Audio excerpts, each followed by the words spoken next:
This is a Kirkendall Barrett presentation, darling.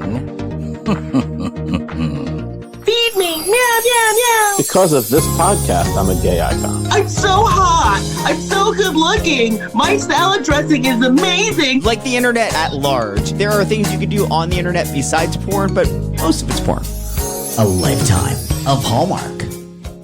Well, hello, everybody. It is your favorite day of the week, and it's time for another episode of A Lifetime of Hallmark, where we talk about your favorite movies on both Lifetime and the Hallmark Channel and try to make sense of them. I am Les Kirkendall Barrett. Hello, Jason Bowers. Hello, Les Kirkendall Barrett.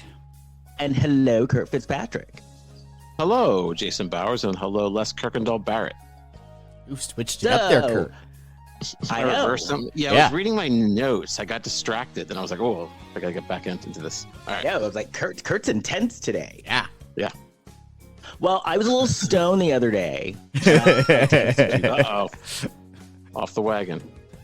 Well, no. What happened is I got a colonoscopy, and so they put me under, and so I woke up in the recovery room, and they made me lay in bed for like 20 minutes before they let me up and around. Yeah. Because my husband was coming to pick me up. So at some point they gave me my phone, and I just started texting people. Oh, okay. And I was Anything that you can share? Anything kind of funny stories? nothing bad. I just, my doctor said that I had a perfect colon, so I just thought I'd share the news with people. Oh, okay. Well, and I sent you the emoticon of the peach because the peach. I learned that last week. Yeah. Yeah. So, And I was like, Kurt, you're learning. Yeah. That's what I did back. You're learning. And I was applying new knowledge. Does your husband Right, have that's any good. videos of you hopped up on the anesthesia? No, he does not. Okay. I'm going to have a word with him then. No, he I does love not. that. And listeners, if you're a new listener, first off, welcome. But Hi. secondly, the reason why this is like a deal is just because I am a clean teen these days, so I don't drink anymore. That anesthesia. So for me to be hopped up, I was like, oh, this reminds me of the old days. Yeah. This is So I will say it would still be fun to talk about even if that weren't the case. Right. But yeah, I just started texting people. I was like, and part of me was like, thank God I just from the sheer fact that I was texting people, I'm like, thank God I don't do that anymore, because I'd be texting a lot of people. Yeah. Yeah, we got something. Hey, were you guys involved in this big brawl at the In-N-Out? What? No. There was What? the In-N-Out brawl. Maybe I should be making jokes about it, but I think everybody lived. Where was it at? What in and out? It was in California. It was in Riverside County. Oh, that's like an hour. and a half Oh, we're away. not even close. Yeah. Oh, okay. So, That's like 2 hours away from where we live. That's the what we call the 909. Oh, okay. Yes. That was a big brawl, though. I thought maybe there's some leakage into other counties. I don't know. Well, like then was it like did the whole place like break out into a fight? It was a lot of people. I just saw the headline for it. I mean, the wait at an in and out can be quite long. I get it. I think it just Yeah, happened. that's I've never true. been to an In-N-Out. I love it. I've never been to one. Oh, I do too. But a wait, like an hour, like a half hour to an hour wait at an In-N-Out is like expected. Oh, I don't like that. No, but it's worth it. No, it's worth it. It's fresh. It's It's all well fresh. worth It's the really wait. good. Well, next time. But it's also polarizing. There are people that don't love it. Like I love their fries. Some people hate their fries. I love them. I love their doubles, their burgers. So no, I would totally wait for an hour at an In-N-Out, and I would have no problem waiting. Woo, wow. It's that good. All right. And you go into it knowing I don't it's like to going to wait. take a while. That's not a place you go when you've got to be somewhere in 10 minutes. Right? Yeah, If you you live- prepare. You prepare to be just like you bring a book or something. Seriously. Well, that's the thing. If you live in LA, then you don't mind waiting because you're sitting in traffic and waiting in lines and I don't want to do that. But you don't want to wait in Unless more it's done. lines. If you go Like, to you In-N-Out. have to plan for it. Yeah. Yeah. Hey, by the way, speaking of new listeners, I wonder if Natalia Grace is listening. Well, okay. Is our content age appropriate? Well, she's in her will we ever 20s find now. out? Ages. I was saying I was trying to contact her to see if she would come on the show. She's very hard to find. I don't want her on the show. Aw, I don't. that's right. I didn't really ask you guys if that was all right. I just tried to contact her. Well, what we were going to How did you- discuss was we were exclusively going to discuss this show with her. We weren't going to go beyond anything else. So I read that this show is from this version, because there's like a gajillion versions of this out. This version is from the parents' point of view. Well, Yes. yes, but Mostly the mother. The mother. It's in the news today that I guess the newest episode that just dropped of Good American Family on Hulu, they changed the point of view. So in episode 5, they start telling it from Natalia's point of view. Yeah, I think it's episode 4 actually where they start doing that. Okay. I couldn't watch any more of it. I tried. I watched this. I watched the second one. I started watching the third. I couldn't take it. No. I mean, we watch a lot of bad movies and we have fun talking about how bad they are. But as I was watching this, I couldn't believe how bad it was given the caliber of names that were headlining it. Yes, I agree 100%. It felt almost too. like a parody of TV movies from the 80s. But not funny. Right. No. That's what I said. If they played it campy, they should have played it campy. They had all the tools, and they Yeah. did. They took themselves so seriously. We'll get into it, but it is not good. And we're focusing on the show and what they're trying to say in the show, not the real story, because the real story apparently is something else. I don't know the real story. I remember hearing the name Natalia Grace in the news, but I never follow these kinds of bonkers news stories about things gone wrong and family dynamics. There's a 3-season series. Oh, yeah. Documentary on this. It's called The More Curious than one. Case. The Curious Case of Natalia Grace is More than- 3 seasons. Yes. Have you seen it, Les? And in this movie, I haven't seen it because I haven't had the desire to watch it, but I am familiar with the story. So I know the story and I know what it's about and I know the people involved. I just had no desire to watch Right. the I've not seen it documentary. either. But the real story is really, really weird. Yeah. I mean, And- even what we've seen in this show already, it's pretty wild. If even half of what's in this Oh, movie it's is weird. true. It gets wilder. The real story gets even more bizarre. And in this show, everyone's an asshole. All of them. Yeah. Every single one of them. Yeah, pretty much. Yeah. There is no good guy in this show. Yeah. Yeah. Yeah, there is no one to root for. But before we proceed, you know who is the good guy, or shall I say good lady? Kurt, do you have any Blac Chyna news? Doing a piece of China. China. I'm talking China. The Blac Chyna Report. Here's Kurt Fitzpatrick. Let me clear my throat. All right. Well, this is from Newsweek. That's right. The celebrated Newsweek magazine. Now, why the hell this was published on February 28th, 2025 at 2:02 p.m. Eastern Time. But the headline is Blac Chyna shares rare update on where she stands with ex Rob Kardashian. Oh. Okay, this is by, I don't know if I could pronounce this, by Effie Orphanides. Okay, I did my best. Okay, so Blac Chyna is getting along with her ex. The rapper, whose real name is Angela Renee White, made some rare comments on how things have been going with Rob Kardashian, whom she dated and had daughter Dream with. I thought they were married. I guess not. Okay. In 2016, after a tumultuous few years, Chyna said that she and Kardashian are on great terms.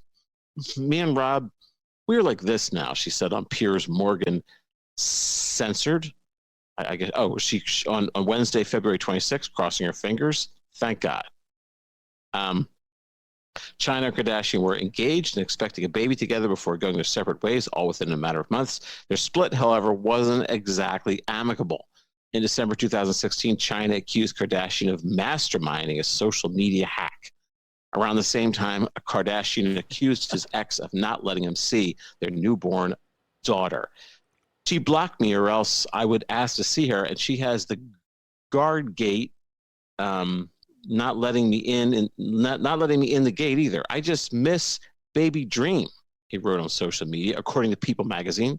The Kardashians were quick to cut ties with Chyna per the outlet, and things got much worse.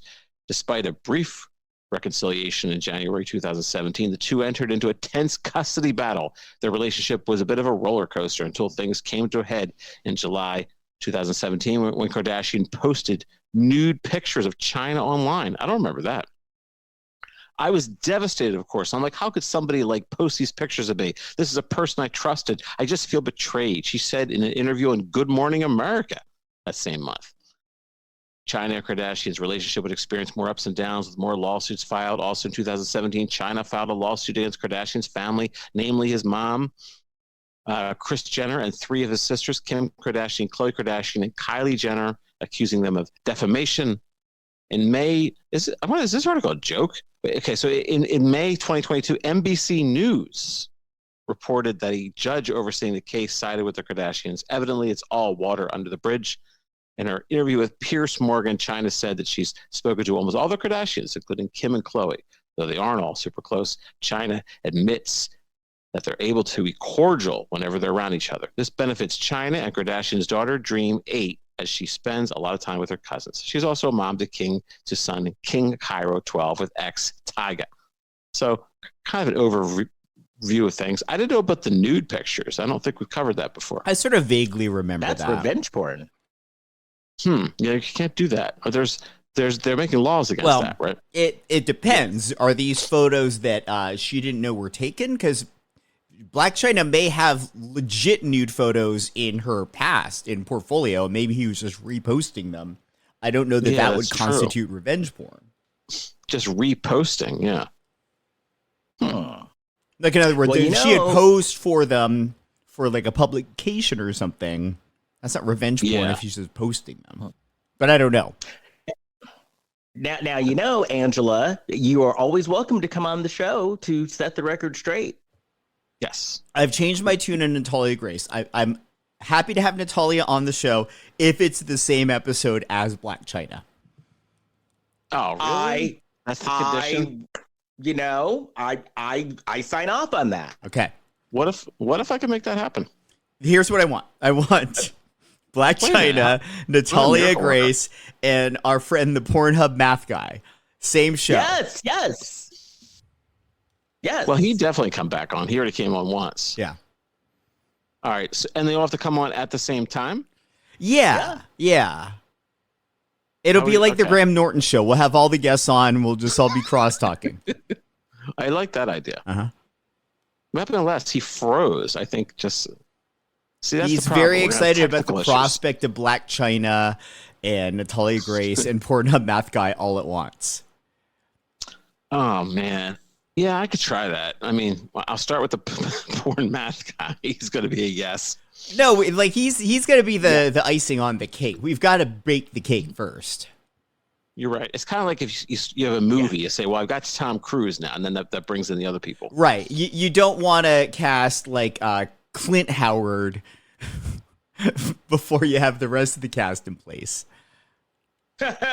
Oh, speaking of that, God damn it if Donny Most isn't back. Was he ever really gone? How? I share a birthday with Donny Most. How did Donny Most come back into? Because there was some kind of Comic-Con where there was something where these Happy Days people got together, and it's Ron Howard, Henry Winkler, and Anson Williams, and Donny Most, and I think he's Don Most now. Yeah, he's been Don Most for a pictures while. with people. Yeah. I'm just taking pictures with people. What, Ron Howard needs the money? I guess I don't know what's going on. Maybe he's helping. Well, Ron Howard doesn't need the money. No. He's there. I think Ron Howard is just like, hey, this is a big part of my life. I love these people. I've known them 50 years. I'll support. Because Henry Winkler doesn't need to do that either. I guess not. Donny Most had like a major album once like years ago, and he was Donny Most. Yeah, he had like a major record label album years ago.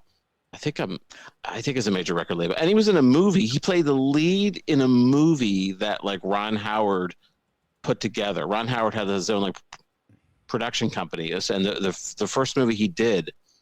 Oh, Donny was it when Most was because the when lead. like Ron Howard wanted to start directing, he went to Roger Corman. Roger Corman and asked to direct, and Roger Corman let him direct a movie. So it was probably that. Yeah, Grand Theft Auto. Yeah. I think it was. Yeah. But this was before that apparently, because this was a movie Ron Howard didn't even direct it. This was like something he did have like a production company. I never heard of it. I did a deep dive on Donny Most. Anson Williams became a big TV director for a while. Yes, I remember that. Now, what did Donny Most end up doing after his acting career? I think he sings now. He does like singing performances. Like all of those guys, that show ran in perpetuity for a very long time. Like they probably have enough to just live off residuals. Well, Joni wasn't doing so well. No, Joni wasn't.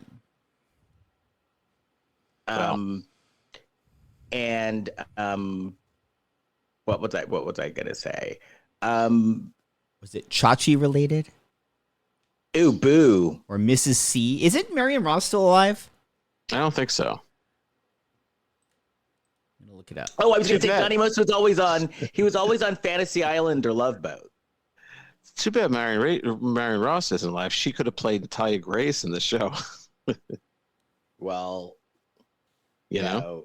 Now I would say Zelda Rubinstein would play Natalia Grace because she reminded me of Zelda Rubinstein if Zelda Rubinstein looked like Gollum. Yeah. Marion Ross, by the way, is still alive. She is 96 and still alive. Oh, look at Mrs. C. Mm-hmm. Look at Mrs. C. Still in the streets. My apologies. I confused her with someone who's dead. How dare you insult Mrs. C like that? I didn't insult her. Well, tell her to get herself out and be more active. It looks like she just retired last year. Oh, wow. Good for her.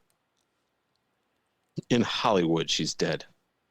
No, good for her, though. She's retiring last year. I'm just making jokes.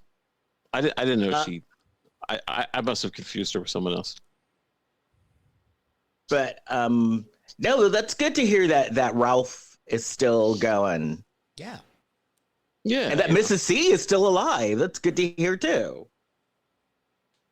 Yep. Okay. Shall we get into this? Thank God it was only an hour. Well, okay. So I take a little issue with that in concept because if you watch an hour-long network TV show, there are enough commercial breaks to make the hour-long show about 40 to 42 minutes, in that range. Right. This was a streaming show, so it was a little longer. It was over 50 minutes long, and it didn't need to be. It is not good, guys. It is. No. Ooh. And I will, and this may be an unpopular opinion. I've never been a fan of Ellen Pompeo as an actor anyway. I don't get it. I don't find her appealing. I don't find her interesting to watch. She was phoning it in here.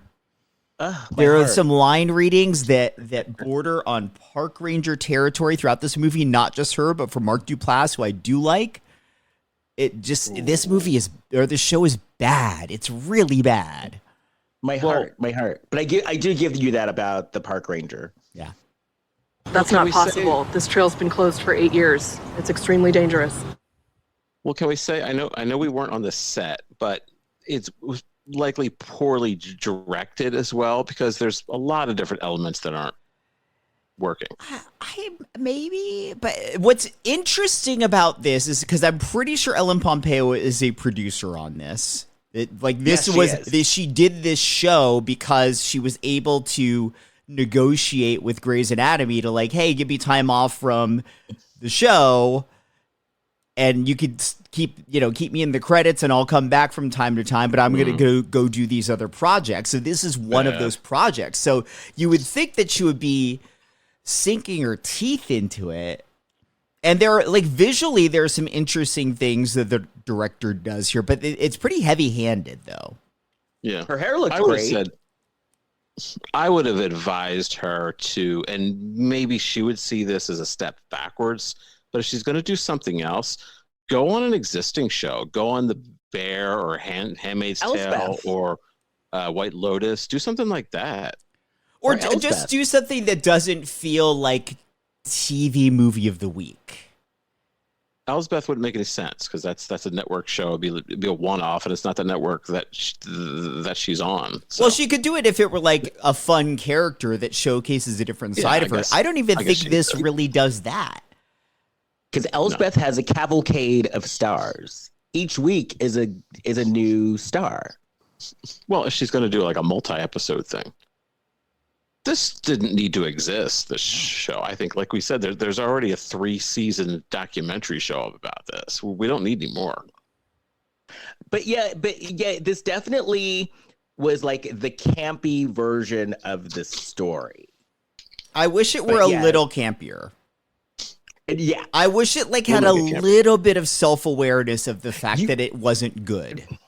Actually, you know what this movie reminded me of? Remember that movie that we watched with Will Ferrell? Yes. It reminded me of that. But that they were aware that they were making fun of it by playing it straight. This, I don't think they're aware. But this reminded me of like a combination of like a Hallmark movie and the Will Ferrell movie, because they're being so earnest about it that. But they thought they were ridiculous. Doing something. They think this is good. I mean, I don't know what they think at this point, but at least while they were making it, they thought it was good. This feels like they feel like they might win an Emmy. And I like Ellen Pompeo, and I like Mark Duplass, and I thought this movie was ridiculous.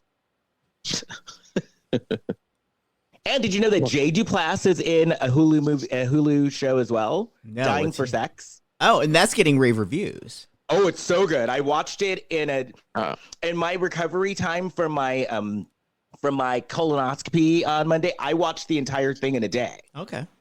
It was that good. Well, anyway, this is called Good American Family. The name of the episode is Almost Like a Prayer. Well, not even God could save this bad acting in this movie. Lots of God references in this movie, too. Yes. They'll talk about God and Jesus. It starts with a Meredith Grey voiceover. Yes, and I wrote that. I wrote Meredith is talking. It's like I never left Grey's Anatomy. Okay.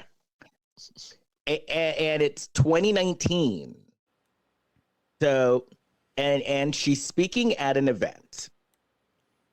And, she's saying that she's just a regular mom, and then she's talking, and it's a full event, and it's like a book release or something. Yeah, because she's like written a book on parenting, and she talks about how she has like an autistic son, but he's like successful, and she's talking, and it's like a room full of moms, but it's like also it looks like it was like a press was there, and it was like a big deal. I'm not sure, but I think that might have been the LA Convention Center. Probably. Or maybe Long Beach. It looked like, it looked familiar. Her 3 sons are on stage with her. Right. And the autistic son at 15, he's getting a PhD in quantum gravity. Yeah. It's a real thing. And so the police shows up, and then I give her this because the police showed up and she made a joke about it. And I was like, oh, good. Think on your feet. But so you can tell that she had some improv training because she just went with it. She yes-anded it. Do you think that UCB class she Christine had. Barrett went to UCB or IO and was playing Zip Zap Zop? Right. Second City. Yeah.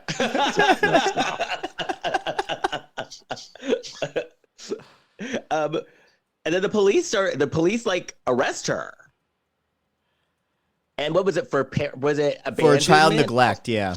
Child neglect. And then And for the son, kid- Jake, the autistic one, is like, should I call dad? And she says something to the effect of like, no, it's his fault they're coming for me. And then she goes, that bitch tried to kill me. and they drag her away. She says, call Granny. Right. And for a second, it reminded me of like a Lifetime movie, like at the end of a Lifetime movie where they get like arrested and drugged away. Right before So we then see the 1 year later. Right, exactly. Well, this goes back in time to 2010. Yeah. And we find out that, they're a family. They had a failed adoption. And she had kind of like a little sort of like a school in her house, or like a daycare. Like a daycare, but it was for like autistic kids. Yeah. Right?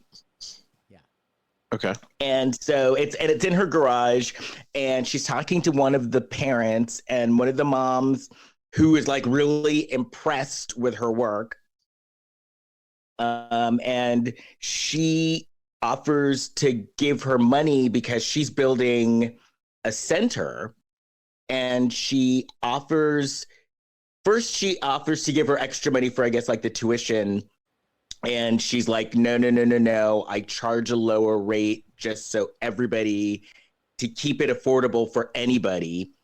And then the mom offers her a donation towards, because she's building a center.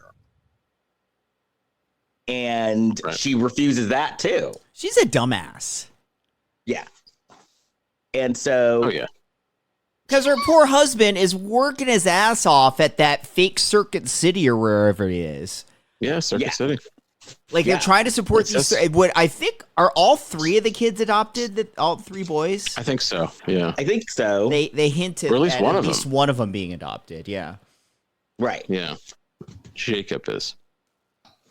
And I think when did they say this? Okay, no, here we go. And so then so she's talking to the woman. Then it shows them at home, and the kid, like her kid with autism, is working on something, and he says that it's too quiet to her and wants her to sit in the room with him. But she has to freshen up before her husband gets home. Yes. She doesn't want him coming home to a stinky woman. Freshen up. So then the dad comes home. They said it, not me. And this is probably my favorite. So Jacob, the 12-year-old, is working on string theory. He's coming up with evidence for string theory. But as the story progresses, he can't figure out what's going on with this girl. Not even nothing. So the dad comes home. It's late. He's tired from his Circuit City job, and he sees that she is getting rid of the old kid stuff. And by old kid, we find out that there was a girl that they were getting ready to adopt. Right. And it fell through. And so he's like upset that she's getting rid of the girl's stuff. And then we find out that they don't even sleep in the same room, or they don't sleep in the same bed. Right. He's upset that she basically let Jacob stay up out in the living room because now he's got to sleep in the room with her. Right. And he's like not even happy about it. No. Because he usually sits on the couch. That's what it was? Yeah. Yeah. Yeah. And there's a room down the hall, it's an empty room, but I guess that was the little girl's room, so he won't sleep in that? Yeah. Okay. But And he's so disgusted. Oh, go ahead, Les. I was just gonna say he's so disgusted with her. He's like, I'll sleep on the floor. Yeah. What I masturbate. Yeah, he rubs one out. He literally rubs one out, and then she talks to her mom about it. But what I thought was wild that it's like they didn't adopt this girl, and while that is sad, and I understand that they like wanted to make this person part of their family, like she didn't die. Like there's no bad juju on the room where someone can't go sleep in there. Sleep in that room. This doesn't make any sense.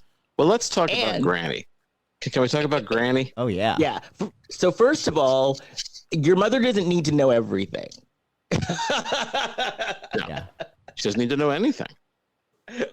But Granny is making soft meat. Yeah. She said, come home. Now I looked this up because I said, what on God's green earth is soft meat? The only thing I could find was, according to the English Oxford Dictionary, the term soft meat has been obsolete. It was the last record of use was in 1880. Okay. And now it's been brought back. Wasn't that when Natalia Grace was born? Right. I also love that the reference to soft meat was made immediately after the phrase spilling seed on the bedroom floor. Yeah. Actual line of dialogue in this trash. Now, Kurt, did you read a description of soft meat? What is soft meat? There wasn't even any definition. There's no trace of what soft meat is. Well, I think it's what happens to Mike anytime he's around Meredith Grey. Right. Oh, and then mom's all like, see, I told you so. Yeah, I told you to be masturbating on the floor. Right. I mean, it was a wild pitch, but I got it right. So then she's working on her school that she's building. And what happened? He forgot to do something, right? Because she called him. No, she's out of money. Oh no. We're not. Yeah.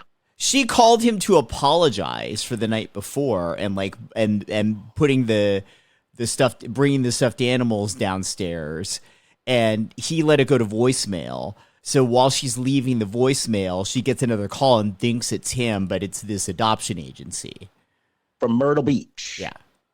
And they're in Indiana, by the way. Yeah. But they get a call from Myrtle Beach, South Carolina. And this woman is like, we have a girl, she's 7 years old, and we need to find a family within 24 hours, or she's going to a group home. Right, now, a group home is basically like kid jail. And she says, and she's like, oh, and her name is Natalia Grace. So Les, having gone through a little bit of this kind of stuff, a group home, like what would warrant a child being sent there and being fast tracked to go there like this one was? Sometimes there's just not enough, there's not enough families to take a kid in, and so they'll just put the kid there because there's nowhere else to put them. So is group home essentially another term for orphanage? Basically. Okay. But instead of like hundreds of kids there would be like 5. Okay. But it literally is like kid jail. Like all the bad shit that kids learn in the system, they pretty much learn at group home. I don't think they have orphanages in the U.S. anymore. Yeah. I don't want to sound insensitive here, but would a girl with this girl's conditions, would she be put in a regular group home, though? Wouldn't there be something for her because she's got special needs? Not necessarily. Okay. Not necessarily. It's like they'll put the kid where they have room for the kid. Got it. Yeah, that's what I'm thinking. I don't think they'd have a special. I don't think there would be enough enough people in that position and not enough resources where they Right. can separate. Yeah. Right. Oh, so he's in the break room, or they're in the break room. They're talking, and Kurt. I thought about Kurt in this scene because she goes to see him at work. They're talking in the break room, and a girl comes in and gets a donut. And I thought about Kurt. Pregnant. She was pregnant, though, wasn't she? I just thought about Kurt because I was like, Kurt would eat that donut. I probably would. And then he was like, "Do you mind? Could you take that donut somewhere else?" Yeah. He has no authority to say that. And so There were donuts in the finale of White Lotus too. Yes. Oh, and you know what I loved? No, the donut tree. I was obsessed with that donut tree on White Lotus. I haven't seen it. I want one, and I found it on Etsy, and it's only $23. Oh yeah. Did you see that donut tree? But No, for $23, you're not getting the donuts. You're just getting the tree. I haven't seen it. So on White Lotus, because they had like a breakfast counter, and on the breakfast counter was a donut tree, and it was like a little thing, and it had donuts on it. Mm-hmm. Yeah, and it grows donuts. That's pretty cool. And so I was like, I need one of those. You would eat the donut. Oh, I totally would have eaten a donut from the donut tree, especially at White Lotus, because the food on White Lotus looked amazing. Except the shakes. Yeah. I wouldn't have a shake. Yeah, don't have the shake on White Lotus. The coconut milk is off. Yeah. So anyway, so they decide to go and get this kid. So yeah. Indiana is how many, and they drove. So Indiana is how many states away? They from actually South flew. Carolina? They did fly. Oh, then they rented a car. Yeah, they rented a car. Yeah, they because there was mention of them maxing out their credit cards to be able to go there to get this girl.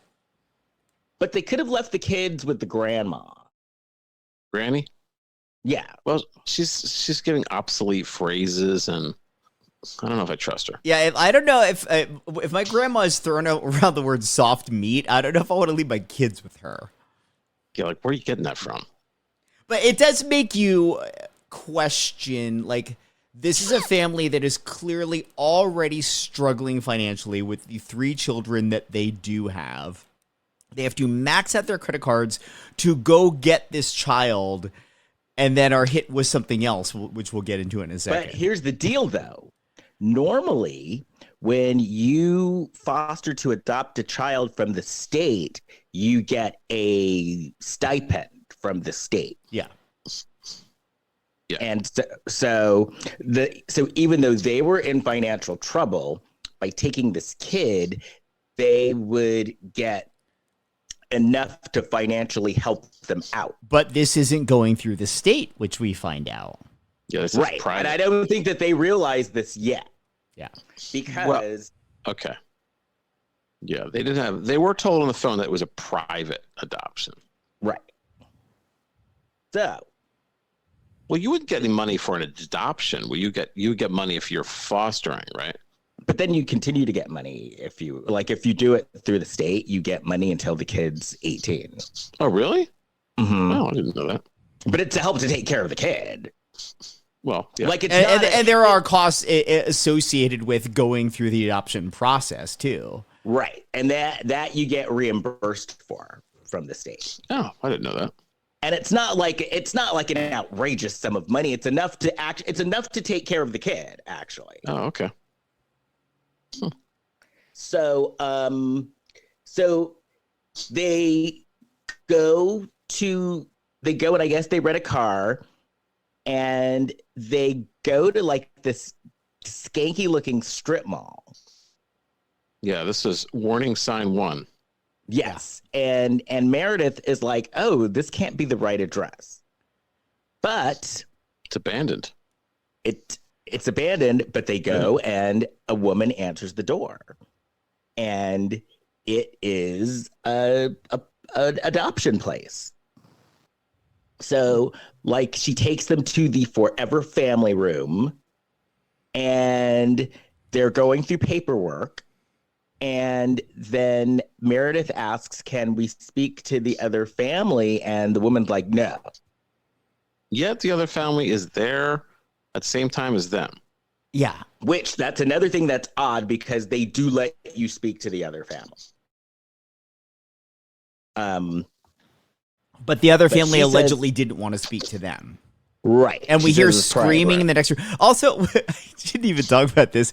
In the car on their way to the strip mall, they are rocking out to a really bad, they didn't want to pay for the rights to the real song remake of Hey Soul Sister by Train. Yeah. Like, family rocking out to Hey Soul Sister, you know there's danger ahead. Yes.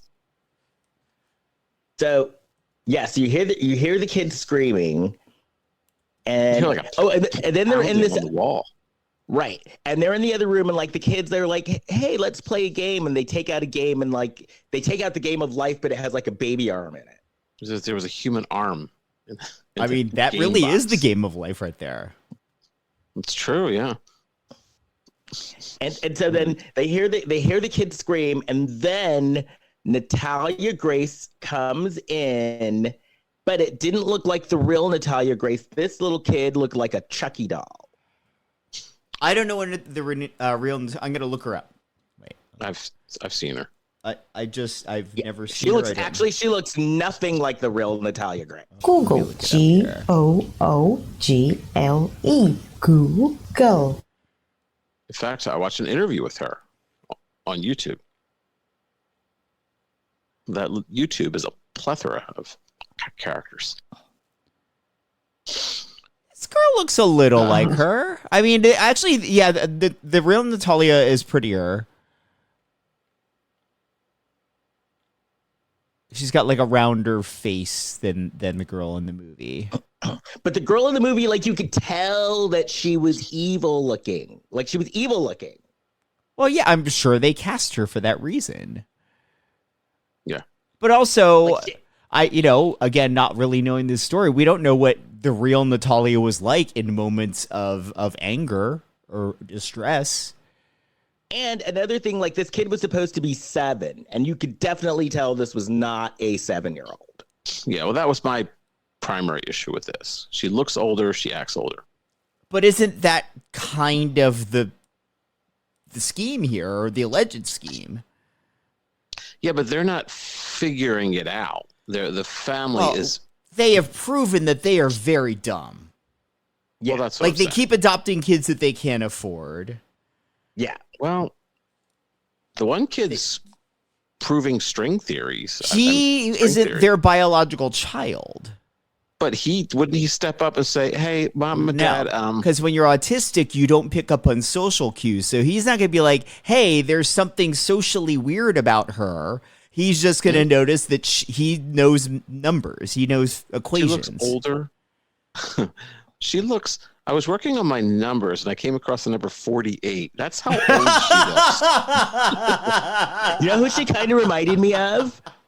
Of Reagan on The Exorcist. She did. Who?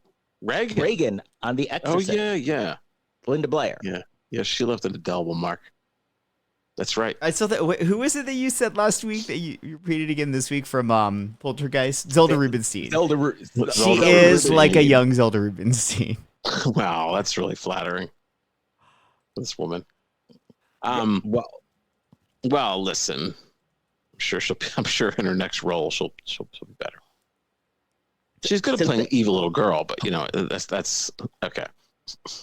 So then another warning sign is the fact that that they're signing out with the adoption woman, and so she's like, "Oh, there'll be no post-placement visit," which is that's no matter whether it's a private or whatever, you get a post-adoption visit. Of course, you just do.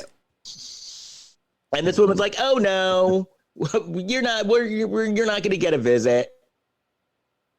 And then the woman throws out. Well, no. In defense of these parents, they never adopted anybody before.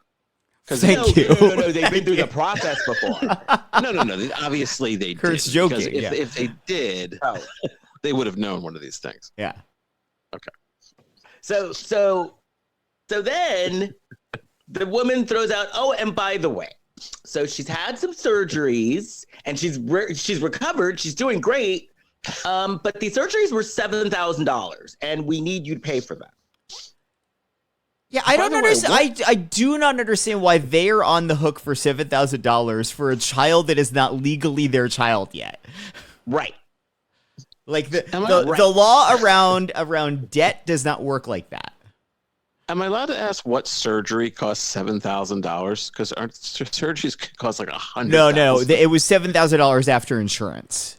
Oh, after insurance. So they need her to pay the deductibles for insurance that isn't theirs. Oh, that makes sense. Yes, the deductible.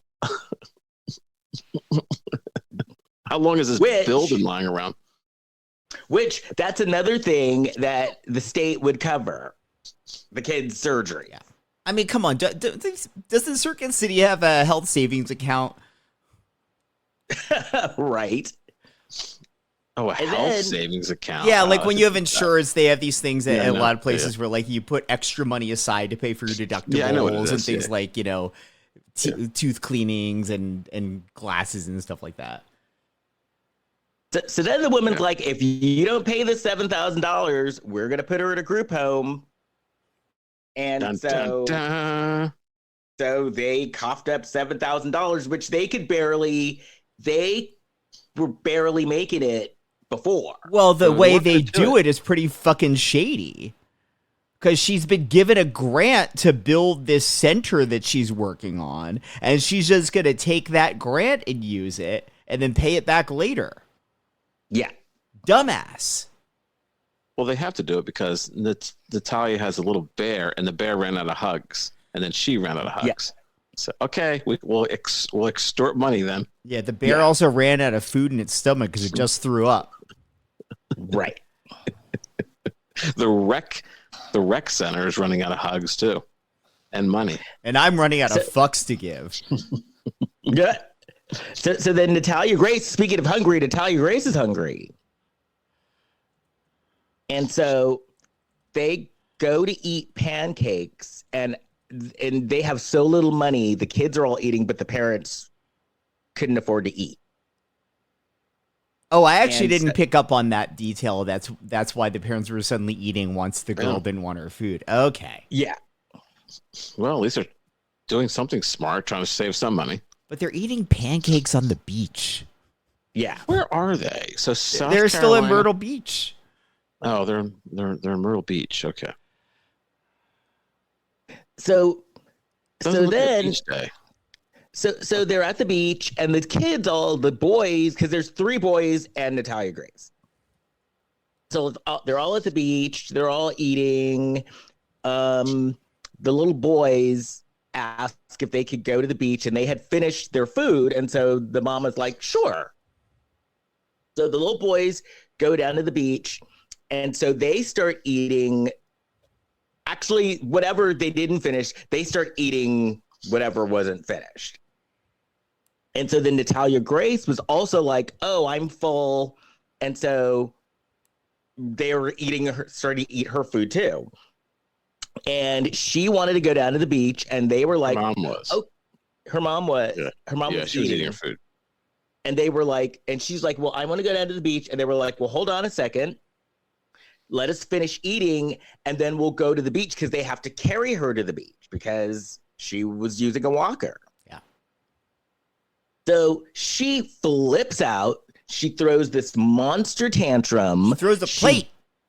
She throws a plate. She smashes it, and then goes running down the beach. Down the beach, like Florence. What Joyner? What's her name? Florence. Flo? Flojo. Flojo. Yeah. Flojo. Yeah. Florence Griffith Joyner. Thank you. That's right. And she goes running down the beach, and they were like, wait. We thought that she was disabled. Hold up. You can't walk. Right. Yeah. So they were both like, and she goes tearing. It wasn't like a slow little run. She went tearing down the beach. Yeah. And they were both like, wait. She's supposed to be disabled. She's on a walker. What the hell's going on? She was like Tom Cruise in Mission Impossible 7. Yeah. Yes. She's like the Roadrunner, and you see like the little smoke behind her. So then they're on the plane going like, okay, what the hell? What is going on here? She ran. Back up though. She was very sophisticated too. She made a pancake burrito. Yeah. Yeah. Let's go 7.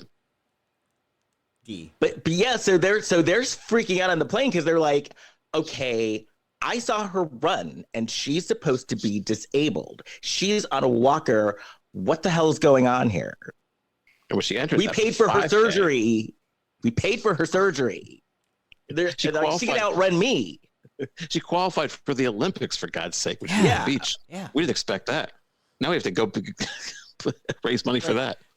Luckily, Flavor Flav is donated money for her team. Right? Right? Great callback. I'm working hard. It's like us and water polo. So then they're at home, and she's drawing a bath. Meredith is drawing a bath for Natalia Grace. Yeah. And then wait, before that, we get to see her room. She gets introduced to her new room. Oh, and then she's being a little bitch. She was a says, bitch Can they a show lot her- in this movie. She Yes. said, "This is babyish." Yeah. Like the struggling couple who, basically put themselves into debt to pay for her and to pay for her surgeries. And you could tell that the dad worked hard fixing this room that he probably fixed up all by himself. And she basically looks at the room and's like, this sucks.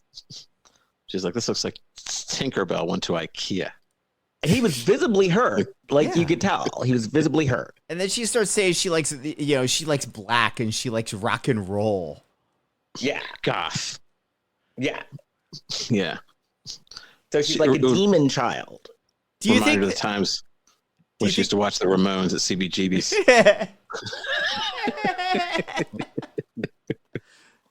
I was going to say, do you think that she would have liked it if they decided to okay, we're going to put a muscle car in here and hire Tawny Katane to dance on the hood for you? Right. She'd be like, that works. I want Patti Smith to perform at my birthday party.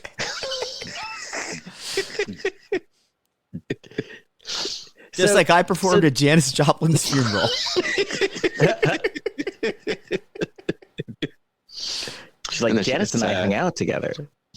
And then she gets sad and says, "I miss Phoebe Snow." Poetry, man. We do. So Meredith is getting her bath together. And so Meredith is asking her, do you do you want toys in the tub or are you a quick, do you like a quick bath? What do you like? And the girl's like, I hate baths. And, and Meredith is like, do you want a bird bath too? She's not just standing in. Yeah, do you want a bird bath?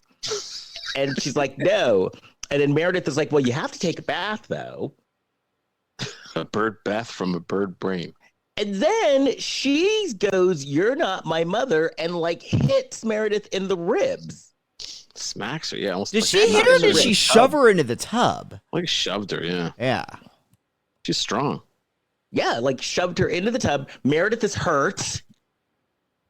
In scenes before this, by the way, she's running around the house. She's not using the walker at all.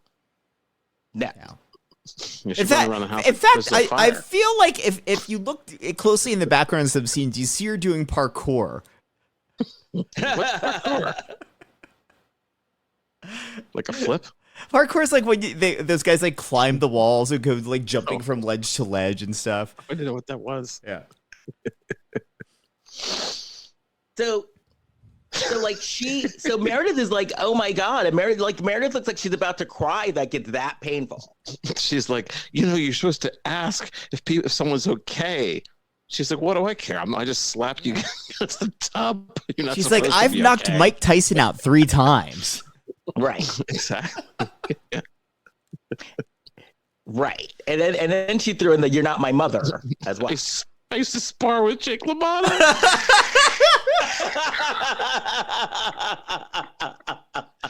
Oh God.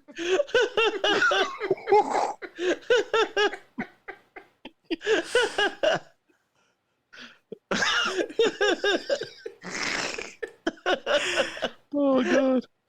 I'm gonna cry.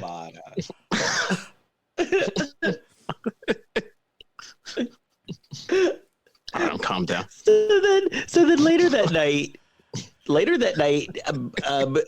Meredith and the husband like made up because they're back to sleeping in the same bed. Like, of course, now he's not disgusted with her anymore. Well, he's trying to get up on her, but now she doesn't want it. Like, I think he just acts as if the previous night didn't happen. Right. And he's real. And one thing, it's obvious that Natalia Grace likes him a lot. And he sides with Natalia Grace a lot. Yeah. Yeah, but this Natalia Grace, she's playing a game. Yeah. Yeah. Because so then Meredith is like, my ribs hurt. So then the next day, so the kid with autism, he's doing his string theory, and when he runs out of paper, he does it on the window. Right. But the next day, we find out that Natalia Grace messed up his equations because she wrote on the window. And so then Natalia Grace is like, oh, and so then Meredith tells Natalia Grace, oh, well, you weren't. He does it because, I guess this is supposed to be a 7-year-old. So I'm sure she couldn't just come out and explain autism to her. I don't actually even know if they know he's autistic yet. I think they just know he's real smart because at this point in the movie, he's like 9 or 10. Right. So then he's mad. And so then he starts singing like a canary. He's like, you were sneaking Cheetos. Dad gave you Pop-Tarts. And let you play Xbox. Xbox. And I'm I like, think she damn. said that though. I think he said she was eating Cheetos, and then she said, well, I have. Oh, I forget who said. Yeah, what. Natalia said it. Yeah, she said something about the Pop-Tarts and then the Xbox. It was a party. Yeah. And so They have a lot of stuff. Yeah. Like he just But she gave in to everything. I wouldn't have gotten mad at her. I got a little distracted, but I wouldn't have gotten mad at her for writing on the window. She saw the other kid doing it. Right. Yeah, and they even kind of laid out that case of like, okay, you're not in trouble, like you know this is not what we do, but that's okay that you did it this time. But then Meredith is just mad that all this stuff was happening behind her back with the Cheetos and the Xbox and Pop-Tarts. And while all this information is coming out, Natalia is glaring at Meredith, giving her this look of like, you dumb fucks. Right. She's right. She's playing this people. What's that? Oh, I thought I muted myself. I was telling my lights to turn on. Oh. So then we see Meredith. She's fixing up her center more. Okay. And Natalia Grace is like hitting pots or something like that. It sounded like it was pots. That's like, and it was very annoying. Thing. Yeah, it's like an omen thing. It's just like getting annoying. It's like, I know you're the devil and all, but then now you're just annoying. And so, Meredith is being nice, and she's like, hey, Natalia, can you not do that? And I got to give it to Meredith. She is being nice. Yeah, but it's gonna bite her on the ass, and it does very soon. Oh yeah. Mm-hmm. So then she calls her husband at work, and they're throwing him a baby shower. Yeah. And she's scared because she's like, listen, we need that money because we're out of money and we need that money that we used. Yeah, because I embezzled money and used it to pay for surgeries for this retiree that's living with us now. Now, one of the other it would be bills that I similar. thought was paid wasn't paid, so we got to pay Walmart. Right. That's true though. They could just flip it once they figure out what her real age is. They could just migrate over to Medicaid. Yeah, they should. They Right. seriously should have filed for her Social Security. Then all their problems would have been solved. Yeah, it would have been a similar situation. You skip all those years. Just go Right. from 7 to 65. Yeah, you better get Medicaid while you still can. Yeah. Well, So hope that doesn't go There- away. so he's being no good because he's enjoying his baby shower at this point that he's getting at work. And so she's like, I'll figure it out on my own. He's got some good So friends she at work. goes so she goes to that parent who offered her money, and the mom and the parent once again is like, oh, I'll give you some money, it's no big deal. And she tried to ask for it as a loan. She's like, no, I'm just gonna give it to you. Yeah. Her name's Val, by the way. Val was cool, actually. I like Val. I feel like I've seen her in something else. I've seen her in stuff before. I'd say she's the only person who kind of makes it out of this okay. Yeah. Although I guess Val adopted a kid as well. Yeah. And she and Natalia and Meredith start talking about, like, you know, was it tough at first? She's like, oh no, actually, like, you would lash out a lot, like sort of all the same things we're seeing with Natalia. Yeah. You go, Val. Hold on to your dignity. You can make it through this. And then because she was, because she was also saying, yeah, you know, I'm worried that she doesn't like me. And then Val was like, well, you know, I felt the same way, and it ended up working out. Hold on to that dignity. Yes. So then they're setting up for it's like the opening day of the school. So it's a very important day. So Meredith is there. She's chopping veggies for the party. That's she's a getting mistake right ready. there. She's nervous. You hide the knives. Oh, the veggies. Yeah. You need that shit. Oh, the veggies. Yeah, okay. And she's, but she's getting things. And so she wants everybody to dress up because it's the opening of this place. And Natalia is like, I don't like my dress. And then, and she's a little bitch because then Meredith is like, oh, it was a dress that I had when I was a little girl. And so Natalia's like, so it's actually. Yeah. I was 7-year-old. I like that, but once again, it's ridiculous. It's like, damn. Okay, yes. So you understand. It's just, right. 7. And Meredith is basically like, implying like, don't fuck this up. This is important night. Don't fuck this up for me. She tells her to fold napkins. Right. So she's like, yeah, go fold napkins. You can help. And then Natalia's like, I want to cut vegetables. And she goes and she grabs this big knife that looks like a machete. And and Meredith is like, hey, put the knife down. And Natalia's like, no. And then she's like, put the knife down. And then she grabs Natalia's wrist because this knife is huge. Yeah. And Natalia gives her this evil, satanic look. Mm-hmm. And then Mark Duplass comes in and she starts screaming and crying like Meredith like broke her She's arm. She's like that Bugs Bunny character with the Easter Bunny one where he's going, he broke my little arm. And so she's screaming, and then Mark Duplass looks at Meredith and he's like, what did you do? And she's like, wait. No. I wanted to get the knife. She had the knife. I don't understand why Natalia Grace didn't leg wrestle her to the floor in this moment. Because we know that she's got superhuman strength from the waist down. Right. Yeah. Exactly. Like she's like Bam Bam Flintstone or Bam Bam Rubble. Yeah, she is like Bam Bam Rubble. Superpower strength, man. So she runs out, the Natalia. The dad goes after her, and then Natalia's like, and then she's really putting it on strong. Like she's like, "Are you gonna give me back?" And then he's like, "No," and he's like, "Oh," and He's she's a jackass.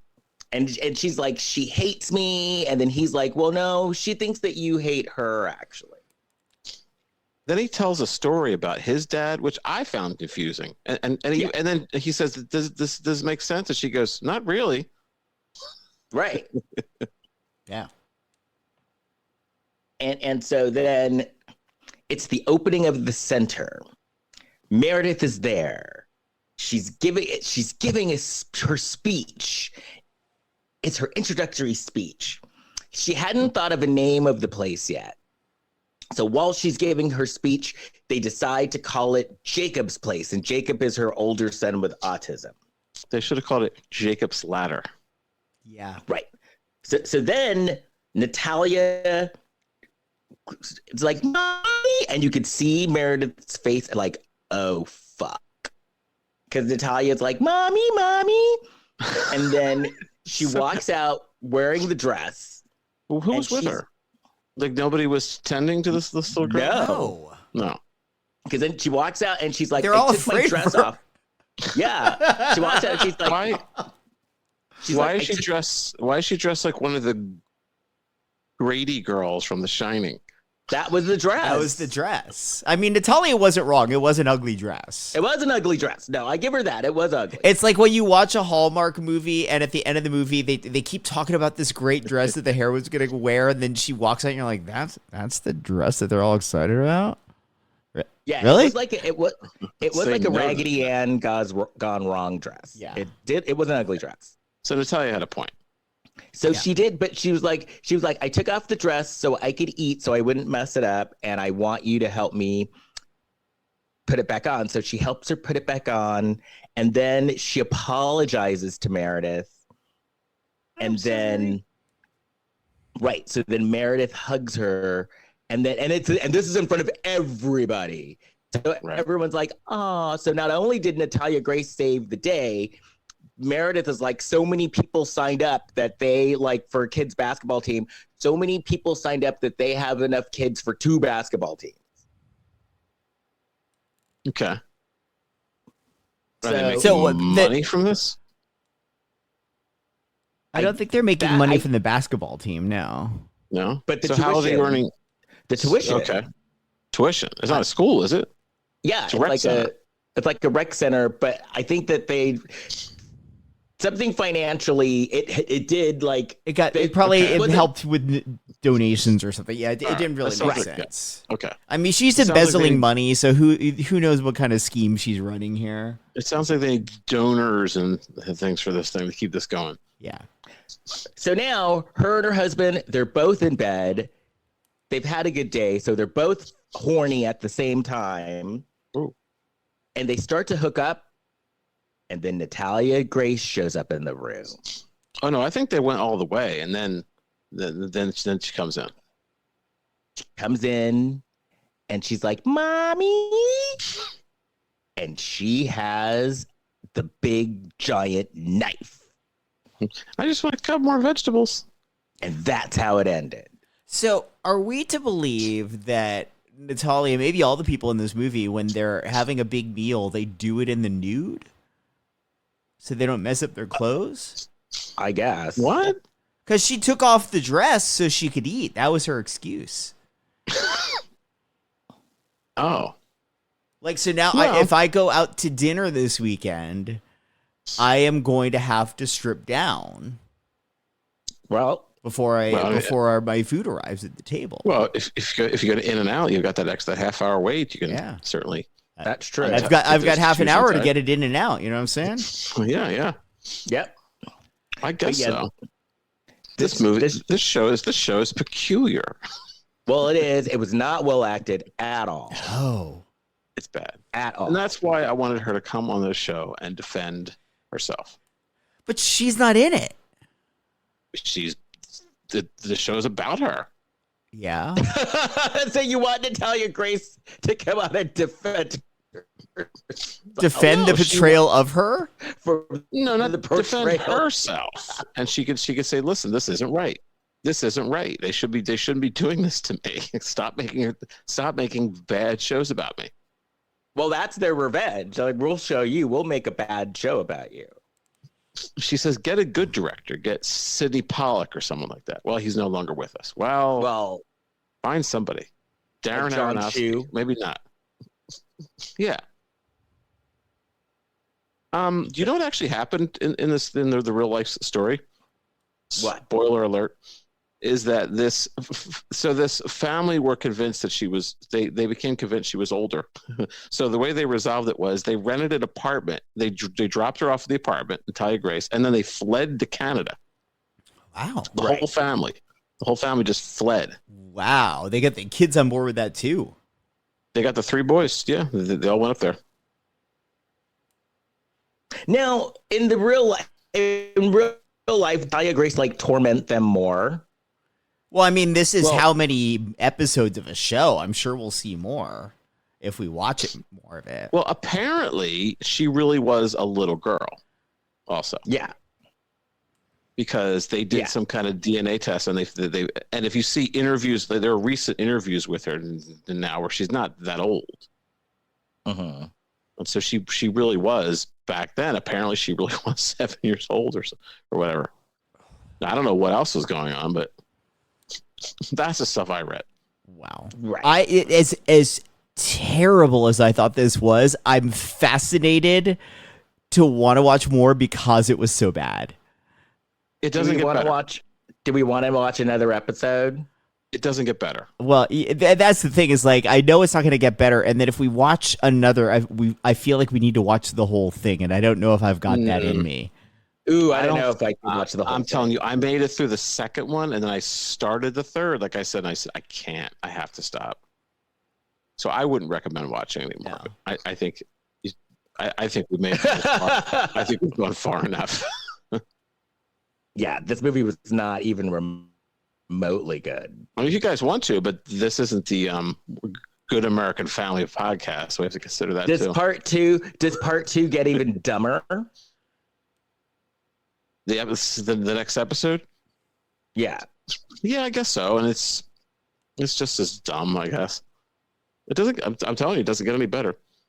I'm sure it but doesn't. Also, but in real life, I think also that she is a family discovered her living alone in this apartment, and they took her in, and then there was a bunch of problems with that family too, with her. So yeah, so it didn't even end well then. Like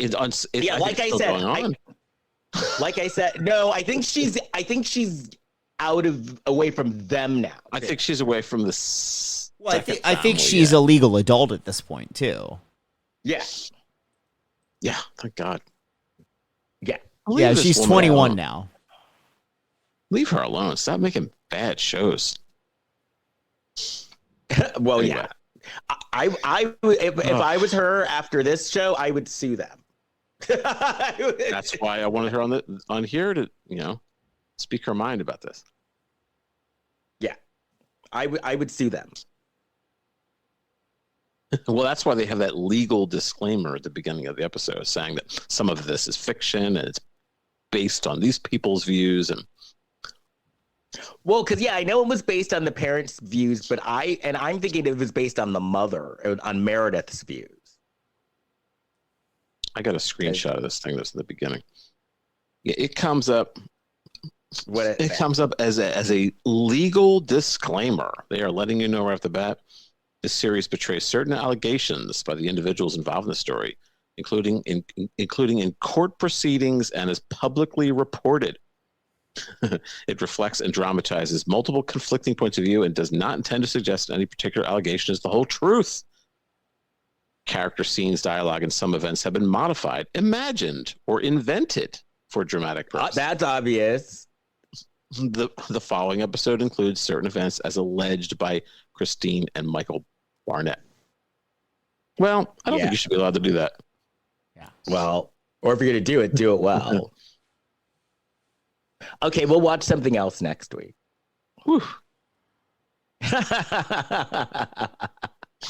Bad American Family. Right?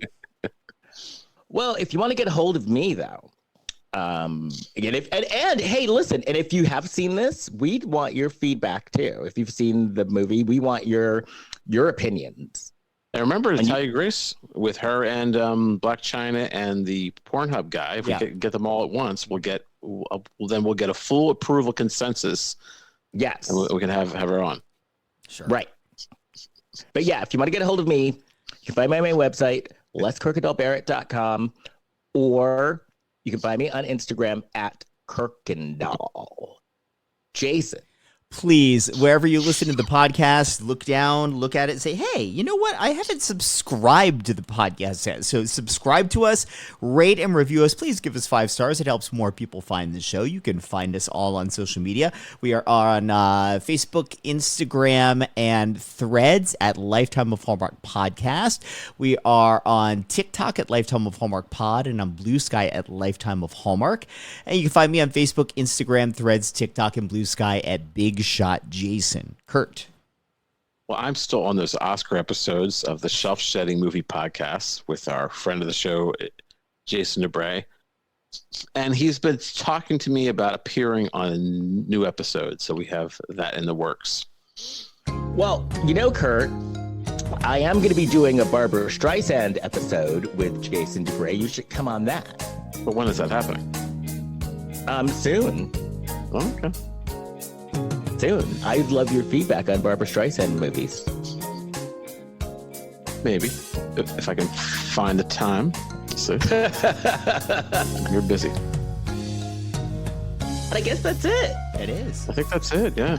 Oh my God, We've this is covered such a everything. short podcast for us, but it was only an hour-long show, so that we watched.